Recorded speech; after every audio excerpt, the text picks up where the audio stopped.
Hi friends, welcome to நம்ம வீடு. This is Aishwarya. இன்றைக்கி ஒரு டிஃப்ரெண்ட் ஸ்டைலில் உங்களுக்கு ஒரு ஃபிஷ் ஃப்ரை செஞ்சு காட்ட போகிறேன்.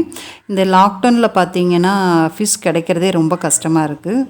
அப்படி இருக்கிறப்போ எங்கள் ஏரியாவில் பக்கத்தில் ஒரு குளத்துல உயிரோட ஃபிஷ் கிடைக்குதுன்ட்டு சொன்னாங்க. ஸோ நாங்கள் ஏர்லி மார்னிங் ஒரு 5 o'clockே போய் அங்கே ஒரு 3 kg ஃபிஷ் உயிரோடு வாங்கிட்டு வந்தோம். இப்போ பார்த்தீங்கன்னா அதை வீட்டில் வாங்கிட்டு நாங்களே அதை க்ளீன் பண்ணுறோம். வெளியில் க்ளீன் பண்ணுறதுக்கான ஃபெசிலிட்டிஸ் கூட இல்லை, ஏன்னா வெளியில் போக முடியாது இப்போது. ஸோ நான் இப்போ பார்த்தீங்கன்னா நாங்களே அதை க்ளீன் பண்ணிகிட்ருக்கோம். இப்போ எங்கள் ஹஸ்பண்ட் ஃபிஷ்ஷை க்ளீன் பண்ணிகிட்ருக்காங்க. அதுக்கான டூல் கூட நாங்கள் தான் மேனுவலாக ரெடி பண்ணி இப்போ அந்த ஃபிஷ்ஷை க்ளீன் பண்ணிக்கிட்டுருக்கோம். இன்றைக்கி எங்கள் வீட்டில் பார்த்தீங்கன்னா ஃபுல்லாக மீன் சமையல் தாங்க. நம்ம சேனலில் இன்றைக்கி ஏதாச்சும் செய்யணும்னு நான் யோசிச்சப்போ ஒரு டிஃப்ரெண்ட் ஸ்டைலில் வாழை இலை மீன் வறுவல் எப்படி செய்கிறதுங்கிறத இன்றைக்கி நான் உங்களுக்கு செஞ்சு காட்ட போகிறேன். கண்டிப்பாக நீங்களும் அதை வீட்டில் ட்ரை பண்ணி பாருங்கள். மறக்காமல் நம்ம சேனலை சப்ஸ்கிரைப் பண்ணுங்கள், எல்லாருக்கும் ஷேர் பண்ணுங்கள், பக்கத்தில் இருக்கிற பெல் பட்டனை கிளிக் பண்ணுங்கள். வாங்க வீடியோக்குள்ளே போகலாமா?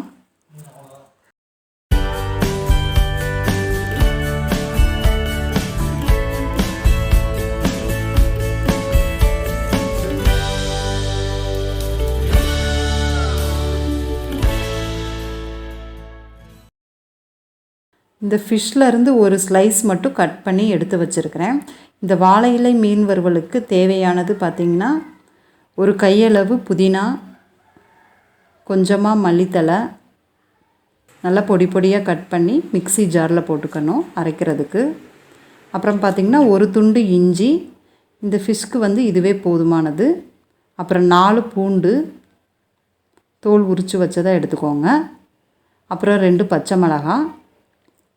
இப்போ இது எல்லாத்தையும் சேர்த்து அரைச்சி பேஸ்ட் மாதிரி செஞ்சு எடுத்து வச்சுருட்டுங்க. இதை லைட்டாக மிக்ஸ் பண்ணிக்கோங்க. கொஞ்சமாக லெமனை அதில் புழிஞ்சு விட்டுக்கறணும். புதினா, இஞ்சி, பூண்டு இது எல்லாமே காரத்தன்மையானது. ஸோ அதனால் அதோட லெமன் கொஞ்சம் ஆட் பண்ணிக்கிட்டோம்னா அந்த காரத்தோடு சேர்த்து புளிப்பு சேர்ந்து நல்லா ஒரு டேஸ்ட் கொடுக்கும். ஸோ அதனால தான் லெமன் நம்ம புழிஞ்சுக்கிறோம். தேவையான அளவு லைட்டாக உப்பு ஆட் பண்ணிக்கலாம்.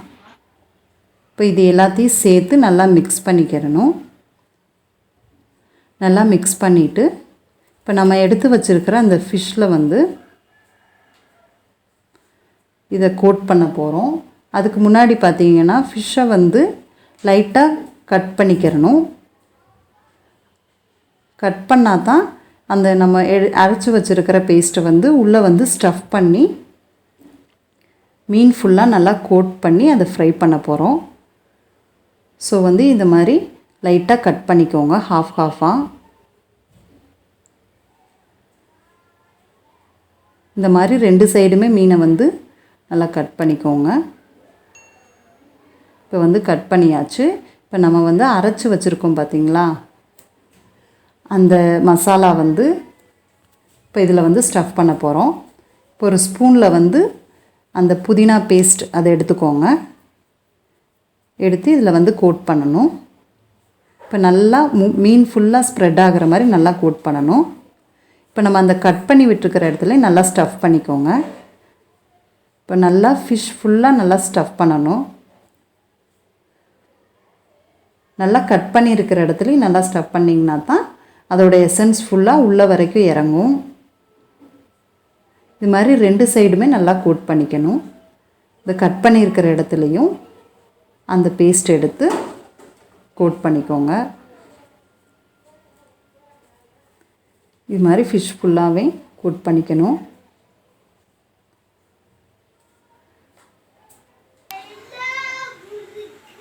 இப்போ எல்லாமே எல்லா இடத்துலையும் நல்லா ஸ்ப்ரெட் ஆகிற மாதிரி இந்த பேஸ்ட் எடுத்து தடவிட்டுருக்குறேன்.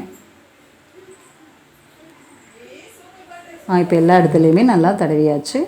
இப்போ உள்ளே பார்த்திங்கன்னா அதுலேயும் நல்லா ஸ்டஃப் பண்ணி விடுங்க. அப்போ தான் அதோட எசன்ஸ் ஃபுல்லாக உள்ள வரைக்கும் இறங்கும்.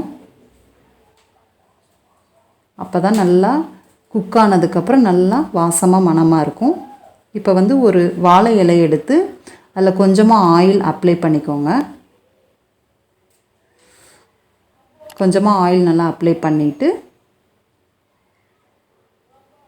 அந்த இலையை ஃப்ளேமில் காட்டிக்கிறணும். இலையை 2 சைடும் நல்லா ஃப்ளேமில் காட்டி வாட்டி எடுத்து வச்சுக்கிறணும். அப்போ தான் அந்த மீன் வந்து இந்த வாழை இலைக்குள்ளே வச்சு மடிக்கிறப்போ ஈஸியாக இருக்கும், கிளியாமல் இருக்கும் இலை.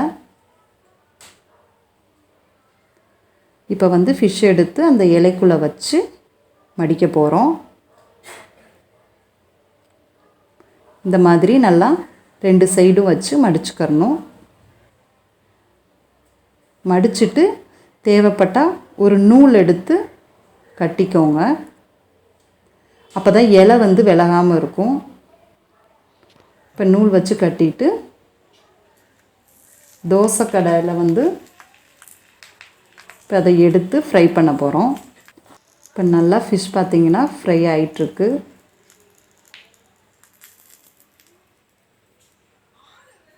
இப்போ நல்லா குக் ஆகிட்டுருக்கு. இது மாதிரி 2 சைடும் நல்லா திருப்பி போடுங்க.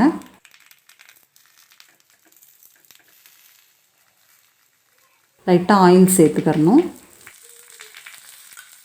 இது வந்து ஃப்ரெஷ்ஷான மீன்னால் ஸோ சீக்கிரமே வந்து குக் ஆயிரும். அதோடு இந்த மல்லி புதினா இதெல்லாம் சேர்த்து கோட் பண்ணி இருக்கிறனால அது ஒரு தனி டேஸ்ட் தரும். பார்த்திங்கன்னா நல்ல மணமாக இருக்குது, ஒரு தனி ஃப்ளேவராக இருக்குது. இந்த இலையோடு சேர்ந்து இந்த ஃபிஷ் ஃப்ரை ஆகிறப்போ ரொம்ப டேஸ்ட்டாக இருக்கும், நல்ல மணமாக இருக்கும். அந்த புதினா அந்த மல்லி எல்லா மசாலா எல்லாமே உள்ளேயே நல்லா குக் ஆகிரும். அந்த எசன்ஸ் ஃபுல்லாக ஃபிஷ்குள்ளே இறங்குறப்போ ரொம்ப டேஸ்ட்டாக இருக்குங்க. இப்போ நல்லா குக் ஆகிடுச்சு. அதிகமாக எண்ணெய் கூட தேவையில்லை, அந்த சூட்லேயே நம்ம ஃபிஷ்ஷை போட்டு எடுக்கலாம். இப்போ வந்து ஓப்பன் பண்ணி பார்க்கலாம்.